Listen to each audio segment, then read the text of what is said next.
Israel Syria के ऊपर लगातार हमले किए जा रहा है और हमले ऐसे कर रहा है, इतने खतरनाक बम सीरिया के अंदर गिरा रहा है कि उन बमों के गिरने से भूकंप आ रहा है। भूकंप आ रहा है। सीरिया का एक एरिया है टार्टस, उस एरिया में इजराइल की एयरफोर्स ने इतने खतरनाक बम गिराए कि वहां पर भूकंप आ गया।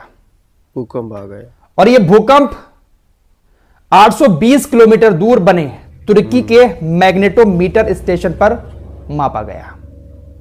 वहां तक इसकी धमक पहुंची 820 किलोमीटर दूर तक। तो जिस एरिया में बम गिराए गए होंगे उस एरिया में किस तरह का भूकंप आया होगा, किस तरह के हालात बने होंगे, आप सोच भी नहीं सकते। सोच भी नहीं सकते। इतने खतरनाक बमबारी सीरिया पर पहले कभी नहीं हुई जितनी खतरनाक बमबारी इजराइल अब कर रहा है। हाँ। देखिए, सीरिया के अंदर जो सरकार बनी है, जिसको बहुत सारे लोग मुजाहिद बता रहे हैं, वो लोग भी इजराइल के हमलों को रोक नहीं पा रहे हैं। नहीं पा रहा है। अब मुजाहिदों को चाहने वाले आकर यहां पर मुझसे कहते हैं कमेंट में कि फराज भाई आप तो इनके पीछे पड़ गए हो, कभी बशर अल असद की भी बुराई कर लिया करो। अरे उसका इतिहास मैं कई बार बता चुका हूं। तानाशाह था, बहुत सारे लोगों को उसने मारा अपनी तानाशाही के चलते हुए, लेकिन वो गुजर चुका है। जो वजूद में ही नहीं है उसकी बात क्या करनी। इस वक्त मौजूदा जो सरकार है मोहम्मद अल जुलानी की, बात इन्हीं की करनी होगी, क्योंकि इजराइल अब इनकी सरकार में सीरिया को तबाह कर रहा है। गोलान हाइट्स का नाम आपने सुना होगा। 1967 में सीरिया का हिस्सा हुआ करता था। इस गोलान हाइट्स पर इजराइल ने कब्जा कर लिया था। कब्जा करने के बाद इजराइल ने 1981 में इस जमीन पर यहूदी बस्तियां बनाना शुरू कर दी और फिर इसको अपने देश से मिला लिया। इजराइल के नक्शे में अब गोलान हाइट्स भी दिखाई देता है। एक बार फिर से इजराइल ने अपने नक्शे को, अपने देश के नक्शे को चेंज करना शुरू कर दिया है। इजराइल अब पूरे गोलान हाइट्स पर कब्जा कर रहा है। कब्जा कर रखा। $11 बिलियन का फंड भी इजरायली सरकार की तरफ से पेश किया गया है। और गोलान हाइट्स में जो एरिया अभी भी सीरिया के कब्जे में था थोड़ा बहुत, उसको भी अपने नक्शे में जोड़कर वहां पर भी यहूदी बस्तियां बनाने का ऐलान कर दिया गया है। कर दिया गया। यानी पूरा गोलान हाइट्स जो है वो अब इजराइल के नक्शे में आ जाएगा और इजराइल का बन जाएगा। बाकी और भी एरियो में इजराइल की सेना घुस चुकी है सीरिया के अंदर, लेकिन ये गोलान हाइट्स है, ये पूरा आप इजरायली नक्शे में जोड़ देगा बेंजामिन नेतन्याहू। तो गोलान हाइट्स तो पूरा का पूरा इजराइल का हो गया। हाँ। कोई उसको हटा ही नहीं सकता। बेंजामिन नेतन्याहू ने कहा कि मैंने कहा था ना कि हम मिडिल ईस्ट को पूरी तरह से बदल देंगे, और वही हो रहा है। सीरिया अब वही सीरिया नहीं है, लेबनान अब वही लेबनान नहीं है, गाजा अब वही गाजा नहीं है, और ईरान भी अब वही ईरान नहीं है। हमने सब कुछ बदल कर रख दिया है और आने वाले दिनों में भी मिडिल ईस्ट को पूरी तरह से और बदल देंगे। और यह होकर रहेगा। दोस्तों, तुर्की के रक्षा मंत्री का कहना है कि सीरिया की नई सरकार अगर हमसे सैन्य मदद मांगती है, हमसे अपनी सेना को ट्रेन करने के लिए कहती है, तो इसके लिए हम तैयार हैं। हम सीरिया की नई सरकार की मदद करेंगे, हथियार भी देंगे, सैनिक भी देंगे और इनकी सेना को ट्रेनिंग भी देंगे। तुर्की हर तरीके से इनके साथ है, अगर ये हमारा साथ चाहते हैं तब। जैसा कि मैं आप लोगों को बता चुका हूं कि सीरिया की नई सरकार सीरिया के अंदर शरिया कानून लागू करना चाहती है। असद की सरकार में सब कुछ नॉर्मल था। महिलाएं जो चाहे पहने, जहां चाहें जॉब करें, कुछ भी करें, सब कुछ वहां पर खुला हुआ था। लेकिन ये जो नई सरकार है वो शरिया कानून लागू करना चाहती है, जैसा कि अफगानिस्तान के अंदर भी कुछ नियम कानून तालिबान की सरकार ने बनाया है। यूरोपीय यूनियन इसने प्रतिबंध लगा रखा है। ये जो नई सरकार आई है इनके संगठन पर प्रतिबंध लगा रखा है। यूरोपीय यूनियन ने कहा है कि हम ये प्रतिबंध तब तक नहीं हटाएंगे जब तक ये नई सरकार हमें इस बात की गारंटी नहीं दे देती कि सीरिया के अंदर शरिया कानून लागू नहीं करेगी, महिलाओं के अधिकार वहां पर नहीं छीनेगी, महिलाएं जो चाहें वहां पर पहन सकती हैं। शरिया कानून अगर यह सरकार लागू नहीं करती है सीरिया के अंदर तो हम इनके ऊपर से प्रतिबंध हटा देंगे, वरना प्रतिबंध लगा रहेगा। इजराइल को लेकर मोहम्मद अल जुलानी का पहली बार बयान आया है। जैसा कि मैं आपको शुरू में बता चुका हूं कि गोलान हाइट्स को अपने नक्शे में जोड़ना चाहता है, पूरी तरीके से कब्जा करना चाहता है इजराइल।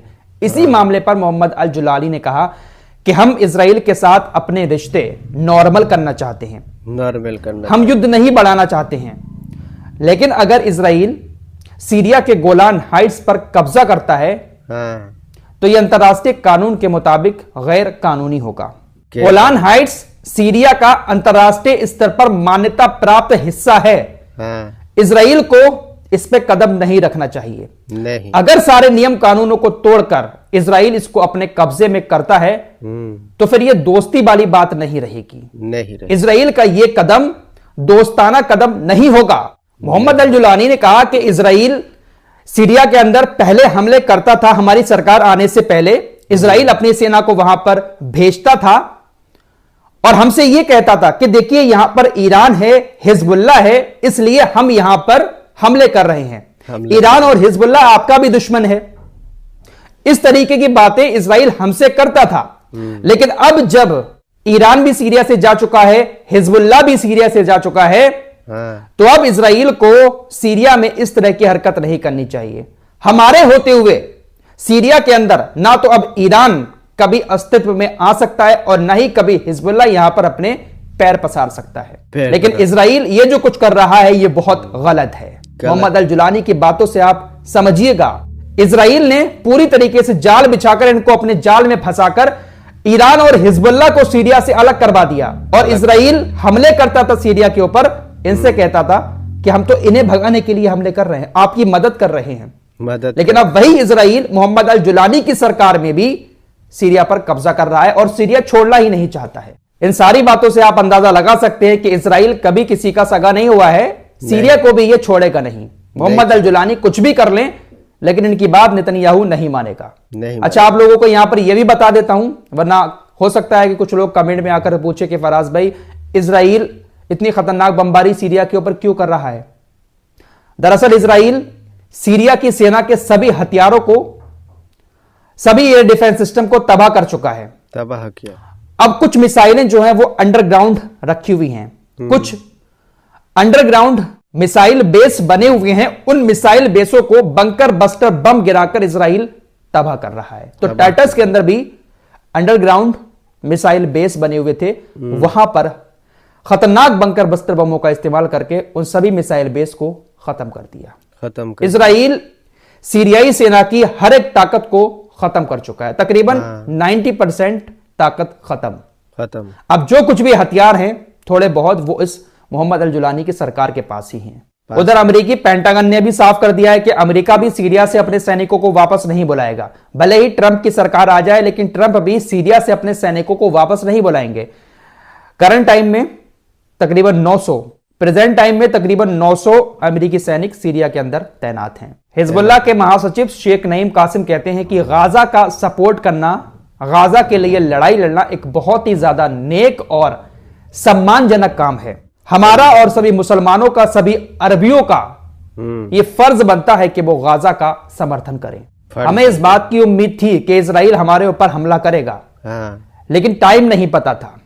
आक्रमण सितंबर में शुरू हुआ था और अभी तक जारी है। फिलहाल कुल मिलाकर बात यह है कि इजराइल ने पूरी दुनिया को अब सीरिया में अटका दिया है, भटका दिया है और खुद भी सेफ जोन में चला गया है सीज फायर करके। सेफ जोन में बड़ा हैरान करने वाला फैसला लिया था नेतन्याहू ने लेबनान के बॉर्डर पर जब सीज फायर किया था। तो ये सब था इसका मकसद, सीज फायर करने का। हिजबुल्लाह से भी सेफ हो गया। और इधर दोस्तों हमारी वीडियो पसंद आए तो फॉलो सब्सक्राइब कीजिए और साथ ही साथ शेयर भी कीजिए। मिलते हैं अगली वीडियो में, तब तक के लिए अपना ख्याल रखें। धन्यवाद।